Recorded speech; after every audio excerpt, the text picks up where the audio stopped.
शाळेत येण्यास 5 मिनिटाचा विलंब झाल्यामुळे पालघर येथील एका नामांकित शाळेच्या मुख्याध्यापिकेने 10वी इयत्तेत शिकणाऱ्या विद्यार्थिनीला 50 उठाबशा काढण्याच्या दिलेल्या शिक्षेमुळे त्या मुलीवर आजारपण ओढावले आहे।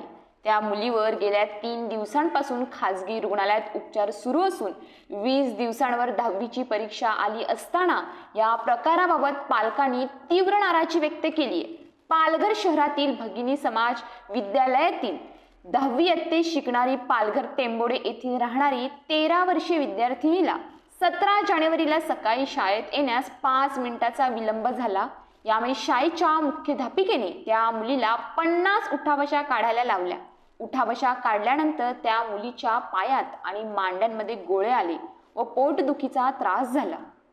पोटदुखीचा त्रास सुरू झाला, त्यानंतर काही वेळाने उलटी झाल्याने या विद्यार्थिनीला पालघर येथील खासगी रुग्णालयात दाखल करण्यात आले।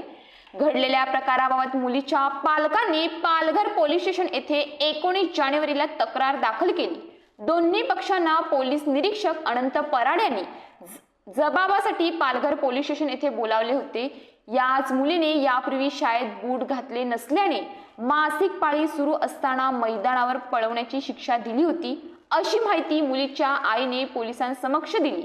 यावेळी सुद्धा तिला त्रास झाल्याने पालकांनी उपस्थितांच्या निदर्शनास आणून दिले। या प्रकाराबाबत गुन्हा दाखल होण्याची स्थिती निर्माण झाली होती, मात्र पीडित मुलीने रुग्णालयातून पालकांना संपर्क करून तक्रार दाखल करू नये अशी विनंती केली।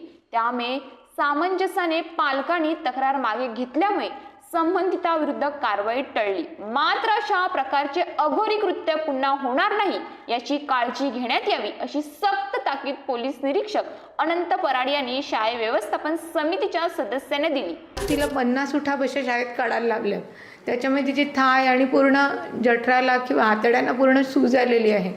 त्यावर प्रिन्सिपलवर किंवा शाळेवर ऑब्जेक्शन घेतली पाहिजे। इतर मुलांना सुद्धा ह्या मुलांना त्रास होत असेल, पण परीक्षेचं किंवा मार्कांचं टीचर त्यांना सांगतात का आम्ही तुमचे 20 मार्क आहेत हे कमी करून न, त्या कारणामुळे मुलं घाबरून न राहतात। त्या कारणाने मुलं सांगत नाही। पण द्वितीचं आम्हाला तसं काही नाही का, ते अभ्यासाचं आम्हाला काहीच नाही। आज तिचं जीव असेल तर ती अभ्यास करेल। प्रिन्सिपलवर कारवाई केलीच पाहिजे, कारण की हे 2 वेळा असं झालेलं आहे। या शाळेतल्या काही पुरुष शिक्षकांकडून स्टीलच्या पट्टीने विद्यार्थिनी आणि विद्यार्थ्यांना मारल्याच्या तक्रारी पालकांकडून करण्यात आल्या होत्या।